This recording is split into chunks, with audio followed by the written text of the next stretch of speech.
il Milan sta occultando un reato. Possono rispondere? Perché era fumato, era fuso coi palloncini. Spam!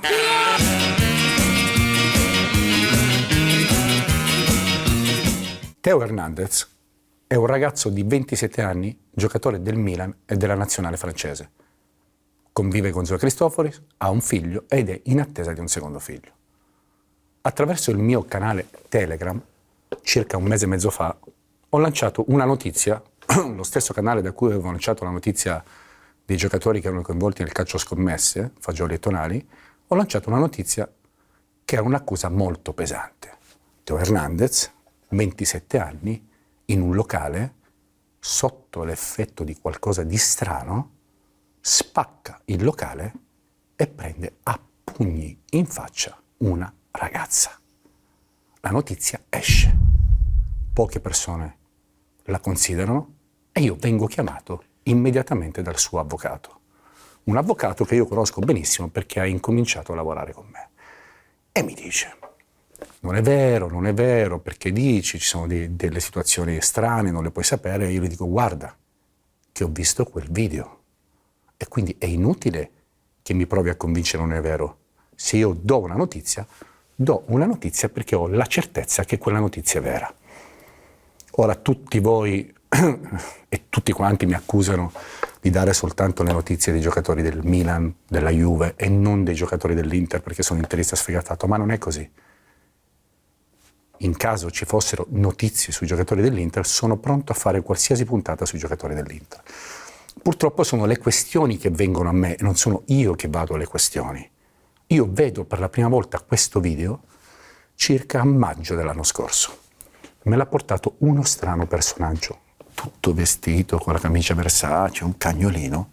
Michele, proprietario del ristorante Bascio, locale dove è avvenuto questo fatto, detto Michele Bascio, accompagnato da una persona particolare.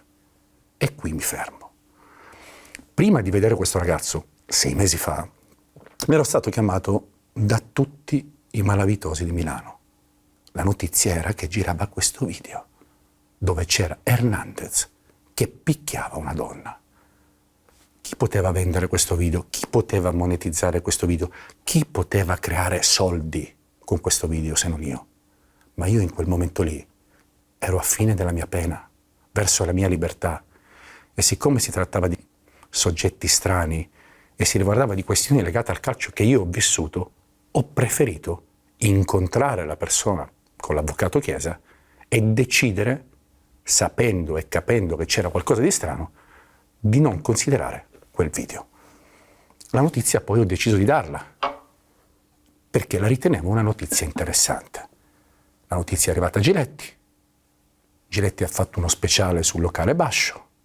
Il proprietario si è prestato a realizzare un video, d'accordo con lo stesso Massimo Giletti, con delle telecamere finto nascoste, dove raccontava di questo locale che all'interno ha un'ala separata, un privé, con un ingresso esterno, che i camerieri possono entrare soltanto schiacciando un tasto. Dentro quella stanza si può fare qualsiasi cosa. Chi le organizza queste serate? Le organizzano dei PR, che prendono la stecca dal locale. Cosa portano i PR? Sicuramente le donne. E poi delle altre cose che vi racconteremo.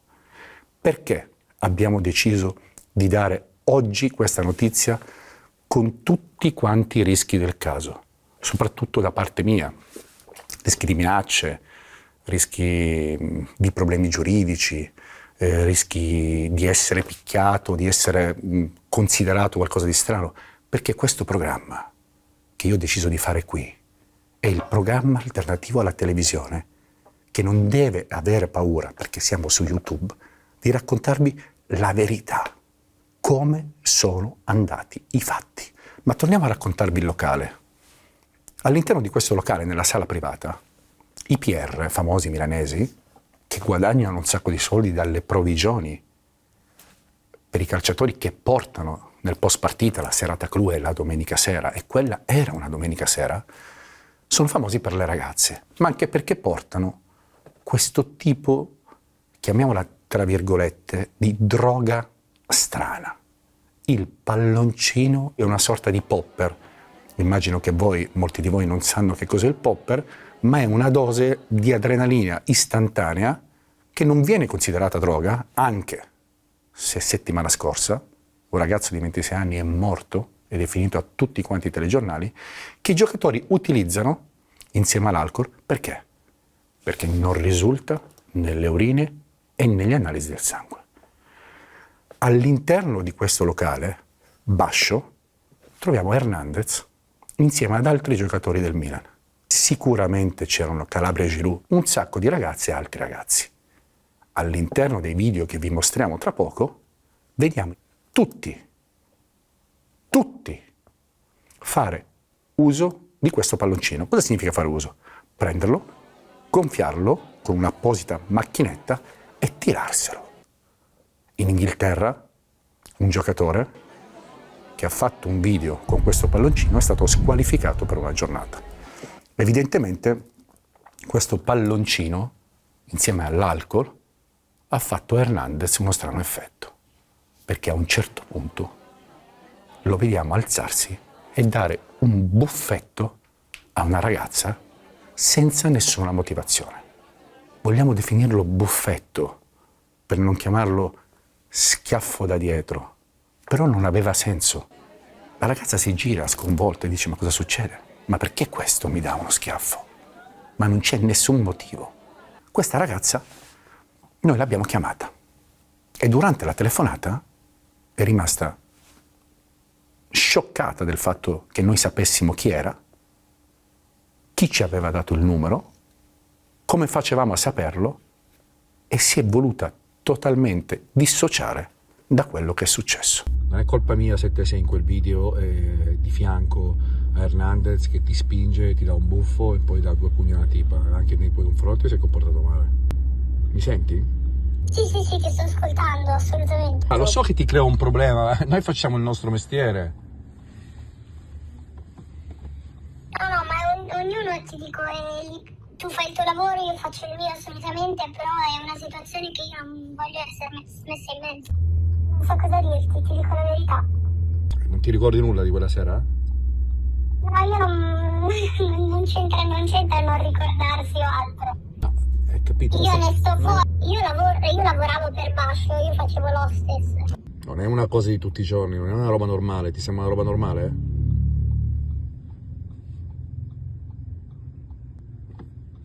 Lo so. Ti ho fatto la domanda, ti sembra una roba normale uno che tira 2 pugni a una donna?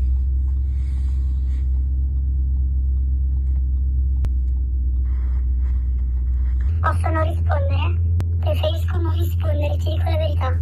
Queste sono le parole della ragazza. Ragazza che non ha voluto raccontarci qualcosa in più rispetto a quello che abbiamo visto. È come se questa ragazza avesse paura. Una ragazza che in quel momento lì era pagata per fare immagine, cioè per fare divertire i giocatori. Con una vita normale, vive nel suo paese e forse non voleva far sapere alla famiglia, o forse c'è qualcosa ma che non vogliamo analizzare, perché questo non è un processo.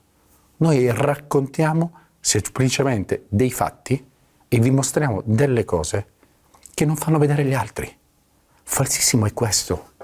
La televisione non lo fa. La televisione vi vende delle notizie o cerca di indurvi a capire delle cose che non sono le cose reali. Noi qui vi mostriamo ciò che gli altri non mostrano. A questo punto Hernandez si alza, ha una ragazza di fronte a sé, senza motivo, parte con una manata. Spam! La ragazza cade su un tavolino. Gli dà una manata a una ragazza, senza motivazione. Non si preoccupa nemmeno di rialzarla. Quando la ragazza si alza, Hernandez sferra un pugno fortissimo alla ragazza. Questo video non ve lo facciamo vedere. Vi basta questo che vi abbiamo fatto vedere. La prova di questo pugno è contenuta in degli atti giuridici che dopo vi mostreremo. Il motivo per cui Theo Hernandez di colpo in una strana serata milanese dentro un privé abbia sferrato un pugno e una manata a una ragazza, non c'è. Oppure c'è. Abbiamo pubblicato una notizia di una ragazza semplicissima che non abbiamo voluto portare qui in studio, che ci ha raccontato che una sera in un locale ha incontrato Teo Hernandez. Teo Hernandez si è avvicinato verso di lei, l'ha guardata in modo cattivo e stava per picchiarla. I suoi amici, quelli di Hernandez, si sono avvicinati a lui, anzi a lei, e gli hanno detto: ti prego vai via perché il tipo è strano. Ora, se uno ha già un carattere particolare, e lo vediamo come si comporta in campo, se beve e fa uso di questo tipo di droga, è sbagliato chiamarla perché oggi non è proprio una droga, di questo tipo di botta di adrenalina che è il palloncino, evidentemente in lui hanno una reazione incontrollabile. In tutta questa storia c'è un ragazzo che pare che lavori, collabora, che è dentro questa storia col Milan. E questo ragazzo, in una telefonata, ci racconta il perché di questo. Come va? Stanco, cazzo. Ma non ho capito, ma tu lavori per il Milan? Io sto per fare quello. Ma lavori per l'azienda? Milan? Sì, Che lavoro fai? faccio marketing e comunicazione. La faccio in breve quello che mi ha detto. E poi ho visto i video e so tutto quanto. Un evento organizzato dai PR, c'erano 4 giocatori del Milan, Giroud, Calabria, Hernandez e non so chi, non me lo ricordo chi. Serata nel suo locale, c'è Hernandez che tira 2 pugni fortissimo a una ragazza, Alla tipa. non si sa il motivo di perché li tira. Perché era fumato, era fuso con i palloncini, queste cazzate qua. Era fuso coi palloncini? Cioè quella droga. Perché stavano, sì, dei palloncini. Cosa fa quella roba lì? Tipo di droga? Ti manda fuori, cioè io li vedo. L'anno scorso c'era molto questa moda qua, adesso si sono calmati, ma l'anno scorso andava molto questa roba di palloncini. E lui quella sera lì, per quello che ho visto nei video, continuava a tirare su questi cazzo di palloncini. Bevi, tiri su con quella roba lì e impazzisci. L'anno scorso c'era questa moda dei palloncini. Io, Fabrizio Corona, che vivo a Milano e che conosco tutti, posso dirvi che gran parte dei giocatori, quelli che post partita non hanno le famiglie o hanno le famiglie ma vogliono fare serata di divertimento, oltre a bere, fanno uso di questi palloncini. Ripetiamo ancora le parole della persona che abbiamo ascoltato che dice: beveva, continuava a tirare su, beveva, continuava a tirare su. All'interno dei video che noi abbiamo c'è un video in cui Hernandez, da solo, perché sono tutti andati via per quello che era successo, prende, carica questo palloncino ed è pronto a utilizzarlo. Una volta che prende e carica questo palloncino, senza nessuna motivazione, evidentemente perché era, come dice una delle persone che era presente, che comunque conosce la storia, strafatto, utilizziamo le sue parole, non sono parole nostre, per accedere in questa sala privé doveva essere aperta dall'esterno perché non dovevano entrare persone, quindi evidentemente lui strafatto non trova l'uscita. Non li aprono e incomincia a prendere da solo, a calci, una porta. Chiariamo.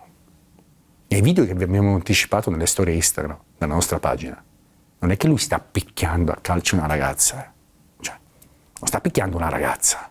È come la storia del video della Cotegoni, ve la ricordate Ebeti? Voi che magari guardate le storie Instagram e pensate, ecco Ebeti, quel video era per lanciare e raccontare la storia di Teo Hernandez, non perché c'era una ragazza a terra e la stava picchiando.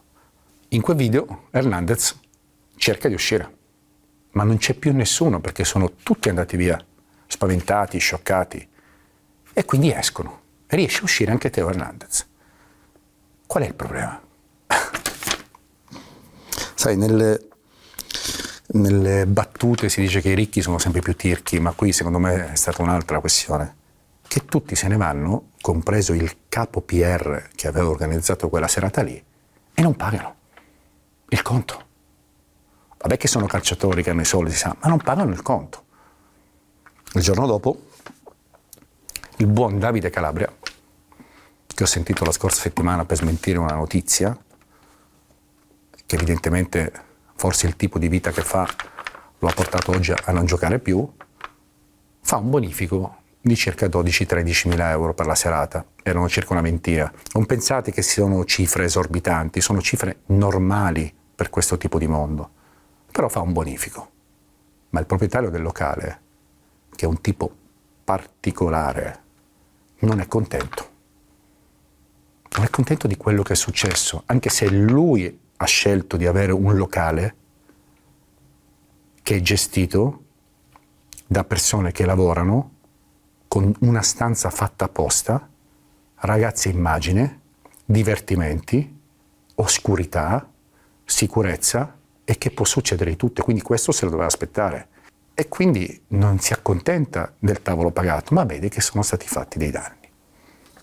Guarda, crede, dice che l'aria condizionata è stata spaccata dai calci di Teo Hernandez, questo perché gli viene raccontato, e che cosa fa? Chiama le persone che lavorano all'interno e, come tutti i locali, si fa dare i video della sicurezza. Si fa dare i video della sicurezza, incazzato, e che cosa scopre? Vede questi video clamorosi. Perché il video che vi abbiamo mostrato e l'altro che non vi abbiamo mostrato ci raccontano di una violenza inaudita da parte di un calciatore, perché questi calciatori, come ha detto Massimo Giletti, sono gli stessi che il 25 novembre ci raccontano quella cazzo di farsa, dicendo che sono contro la violenza delle donne, scendono in campo con quel colore rosso sulla faccia e dicono che non è giusto picchiare le donne, però poi lo fanno, ed è tutta una farsa. E allora vedere uno che fa una roba del genere dovrebbe inorridire, ma una persona che vuole fare business gli si accende il cervello. Ora ho la carta per fare il grano. Cioè non è che mi accontento di 13.000 euro. Questo video vale. E incomincia a raccontare tutti che cosa fa Teo Hernandez. Tanto che cosa ha fatto Teo Hernandez? Tanto è vero che nella Milano che conta, nella Milano segreta, tutti sapevano di questo video. Ovviamente uno dei primi che è stato contattato sono io, ve l'ho raccontato all'inizio. Il problema qual è stato? Che mi ha chiamato prima uno, poi un altro ancora. C'è questo video, c'è da fare soldi, è incredibile, come i tuoi tempi, ti ricordi i tuoi tempi? Sì, me li ricordo, si possono fare un sacco di soldi, lo vogliono vendere. Quanto vogliono?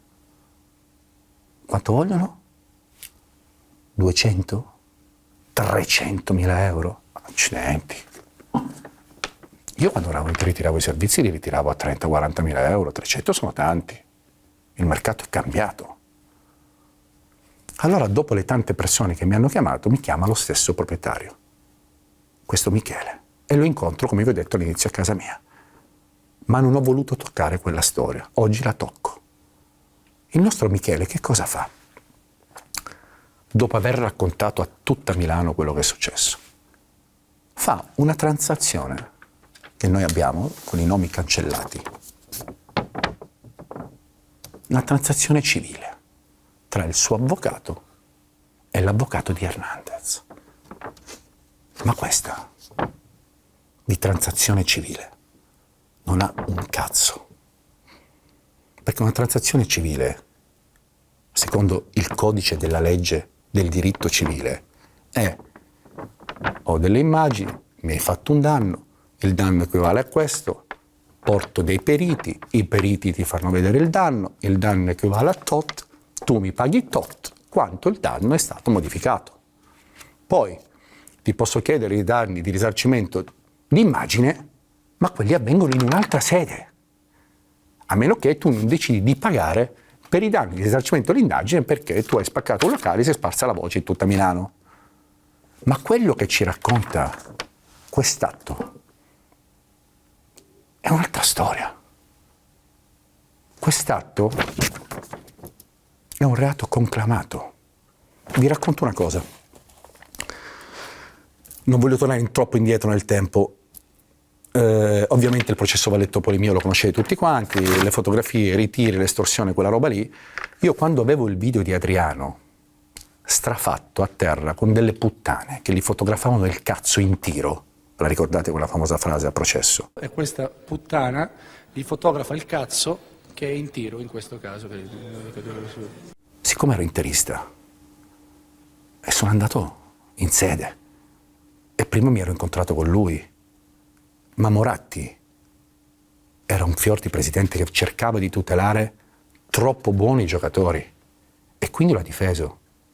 Io non ho chiesto soldi, ma loro mi hanno denunciato per estorsione, senza chiedere soldi. Ho preso 1 anno e 6 mesi di galera. All'interno di quest'atto, che vi voglio leggere, si dice questo.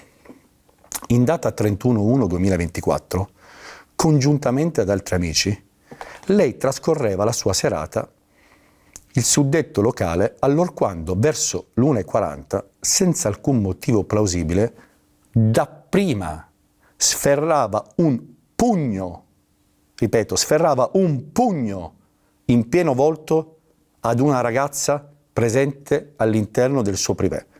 Successivamente, dopo, la sicurezza lo accompagnava verso l'esterno, colpiva furiosamente e violentemente una parete in cartongesso. A seguito dei violenti colpi subiti, sia la parte di cartongesso che le centraline di comando del locale posti all'interno del suddetto muro venivano demoliti, subendo così danni ingenti economici pari a complessivi a 65.000 euro. Ma la parete era d'oro? Era una parete di cristallo? C'erano dei gioielli? 65.000 euro di danni a una parete? Cioè è andato con una gru?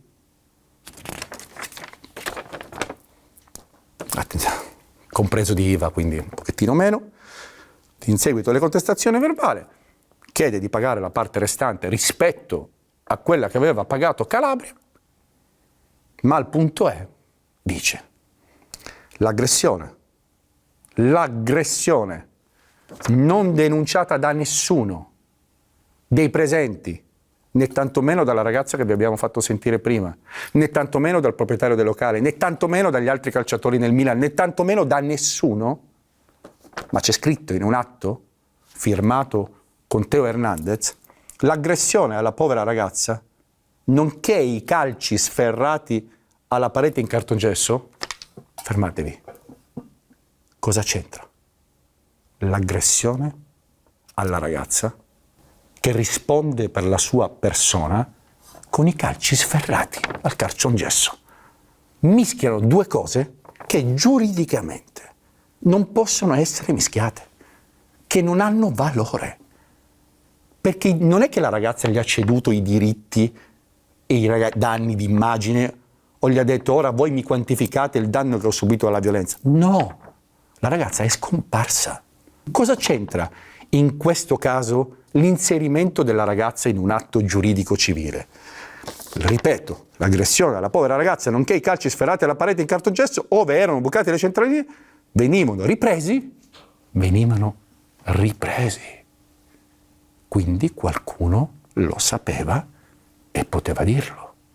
Venivano ripresi dalle telecamere interne alla sicurezza, dalle quali si nota con chiarezza, frame dopo frame, la violenza dei colpi subiti da tutti. Alla fine di quest'atto firmato da entrambi gli avvocati, che quindi hanno fatto questa transazione, chiamiamola così, c'è una penale di 100.000 euro in caso di pubblicazione dei video. Vieni, zoom verso la mia faccia, che te lo leggo, cosa c'è scritto nell'atto, ma te lo voglio leggere bene. Le parti si accordano per ulteriori 30.000 euro per chiudere la questione. Attenzione, con l'impegno di cancellare i file del video sicurezza del locale, di tutti i video dell'alterco, preservando, questo ce lo aggiungo io, la cosa che è più importante di tutti, l'immagine del signor Hernandez, non divulgando la vicenda a nessuno. Michele Bascio però non è soddisfatto. Sa benissimo che quel video poteva fruttargli molti, ma molti più soldi. Forse si ricorda di Fabrizio Corona ai tempi di Vallettopoli quando contava 500.000 euro in contanti. E che cosa fa?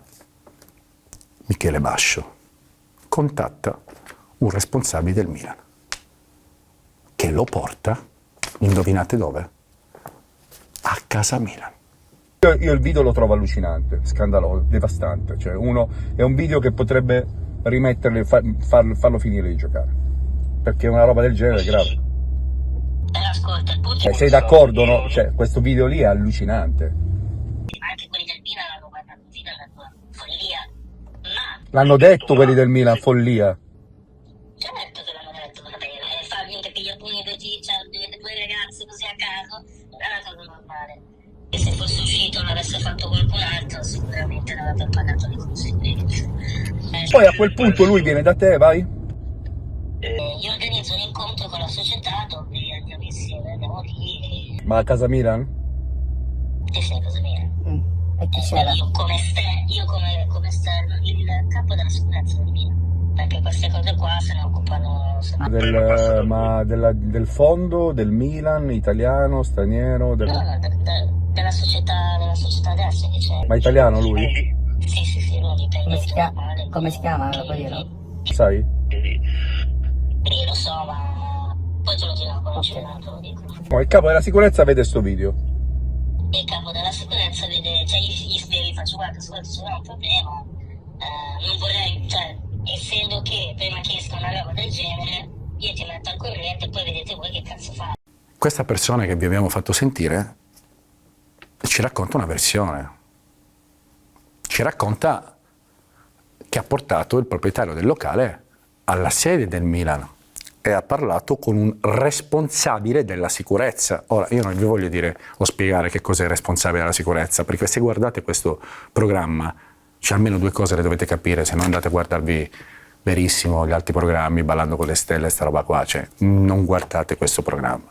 Questa persona che ha portato Bascio al Milan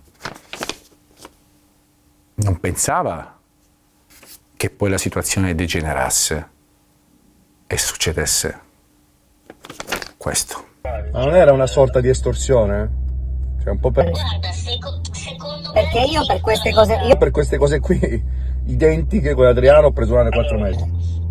Adesso ti dico, sai cosa penso? Io penso di... Cioè, come Michele, perché Michele non si capisce un cazzo. Michele mi ha detto, portami anche, fammi parlare con quelli del Milan perché io gli devo spiegare a loro cosa è successo qua, perché da quando mi è successa sta cosa io non riesco più a lavorare. E io vorrei che magari mi portassero qua la squadra a cena, una setta di mano è finita qua. Questo è quello che Michele aveva detto a me all'inizio ed è la ragione per la quale io mi sono esposto, l'ho portato a parlare con Milan, capisci? Poi è arrivato lì, si siede e ha fatto una richiesta, cioè ha sparato alto, tipo gli ha chiesto 800.000 euro. Quanto? Collaborazione. 800.000 euro. 800.000 euro di collaborazione di eventi, una roba così. Io lì per me sono rimasto sbiancato perché mettiti nei miei panni. Ah, ma non me l'aveva mica... Non me l'aveva mica detto questo, Ecco, io ti dico cosa è successo perché ero seduto, capisci? Per quello dico, non voglio che, cioè, secondo me è sbagliato e non può fare più niente in questo sistema qua. Perché io ti porto a parlare con loro ti danno la possibilità di ascoltarti, il video è brutto, tutto quello che vuoi, però come che Hernandez all'inizio si è sentito ricattato, perché poi Michele mi racconta la sua diversione, ma sentendo altre persone gira voce che fatto fare un bonifico per un certo importo a cui gli andava bene per sistemare il danno, poi ha cambiato idea perché secondo lui quell'importo non andava bene e ha chiesto altri soldi. Quindi la linea è veramente sottile prima che vai a metterti in una situazione dove vai a ricattare una persona. E io non lo voglio sapere. Ora quando lui va lì, quel tipo della sicurezza cosa gli dice? Il tipo della sicurezza gli dice ci penso, ti faccio sapere e mi confronto con chi mi devo confrontare. E il Milan gli ha detto guarda, noi abbiamo sentito il giocatore e il giocatore mi ha detto che questa questione è gestita dal suo legale. Pertanto noi come squadra non possiamo fare niente visto che ci sono già di mezzo gli avvocati e voi avete già stipulato degli accordi. 800.000 euro di collaborazioni col locale. Ma quello che sconvolge di quest'audio è che il Milan, con a capo il responsabile della sicurezza, dice a noi non ci interessa. Noi paghiamo un giocatore 5 milioni di euro l'anno che è il capitano del Milan, a noi non ci interessa. Ma qui non è un processo a Teo Hernandez, qui è il sistema calcio. Quello che vi voglio far capire, facendovi l'esempio con la Juventus, è che in questo caso è una cosa completamente diversa. E lì riguarda, e stiamo parlando di un caso di ludopatia, cioè il giocatore ha una malattia, è ludopatico. Qui il Milan sta occultando un reato. Non è che non ci racconta di una malattia, sta occultando un reato. Perché una manata, e come dice qua l'atto, sferrava un pugno in pieno volto a una ragazza, è una violenza che la società Milan occulta. E gli avvocati cosa fanno? Fanno una transazione che di legale non ha nulla. Perché quando tu poi vai al Milan a chiedere 800.000 euro di collaborazioni, c'è qualcosa che non quadra. Nell'atto transattivo che vi abbiamo mostrato prima, si concorda di non divulgare. Ma allora perché Michele Bascio, 20 giorni fa, va da Giletti e gli mostra un video? Perché Massimo Giletti, che è un signor giornalista, e voi non sapete quello che ha passato Massimo Giletti, io lo so. Si è giocato la carriera per la sua onestà intellettuale, per i suoi valori. Va da Giletti e gli mostra il video e Giletti racconta quello che ha fatto un giocatore di una delle due squadre, però non può pubblicare il video perché la Rai è la Rai. Ma perché Michele Bascio, che ora mi chiama e mi denuncia, guarda che se pubblichi il video, guarda che... Ma perché è andato da Giletti a fargli vedere il video? Si è firmato un atto. Che cosa vuole Michele Bascio? Che fine hanno fatto le ragazze? Scomparse. Quella del pugno non si sa neanche come si chiama. La seconda del buffetto era spaventata. Se c'è questo video, me lo stai dicendo tu ora. Cioè il video di... Io non ne sapevo nulla. Te la ricordi quella sera, vero? La rimossa. Mi metti davvero in difficoltà. Ma perché ti hanno pagato per non parlare, eh? Non sapevo neanche del video, come fanno? Ma poi cosa gli aveva fatto sta ragazza? Eh? Aspetta, dammi un attimo che mi stanno chiamando. Per fare quello che è il mio sogno, giornalismo verità, devo rischiare in prima persona io. Lascia perdere le minacce, i criminali, quelli che mi chiamano, ma anche da un punto di vista legale, dove all'interno di tutta questa storia ci sono 750.000 reati di persone potentissime con una marea di vittime che lo Stato non tutela, che la società non tutelano, che gli avvocati non tutelano. E ora voi volete far pagare me perché ve li faccio vedere? Prego, io mi prendo la responsabilità. Mi prendo la responsabilità. Oggi mi hanno chiamato delle persone e mi hanno detto: non lo mandare in onda il video, ti paghiamo. Ho imparato, belli, non li voglio più i soldi.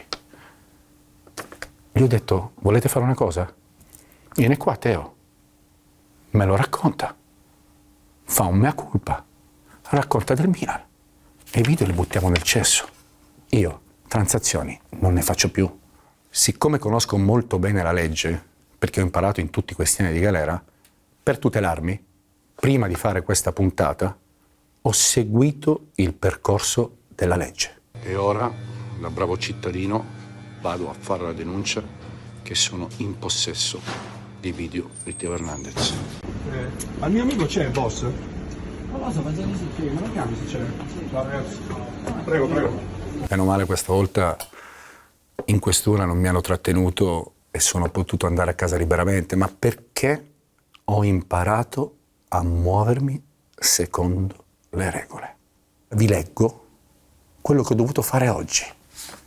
Preso atto del contenuto e convinto che non vi fosse alcun problema sulla lecita provenienza del video in questione, essendo il soggetto che ha inviato gli stessi, per quanto a mia conoscenza, un lavoratore che opera al locale di cui sopra, ho pubblicato sui social il nome del soggetto che si vede nei video, compre degli atti a mio avviso, costituenti reato. Poiché invece ieri sono venuto a conoscenza di una comunicazione da parte di un avvocato che non faccio il nome, che i video in questione sarebbero sottratti furtivamente, ritengo doveroso rivolgermi alle vostre, mettendo a disposizione alle autorità dello Stato i video in questione per le opportune determinazioni da parte delle autorità.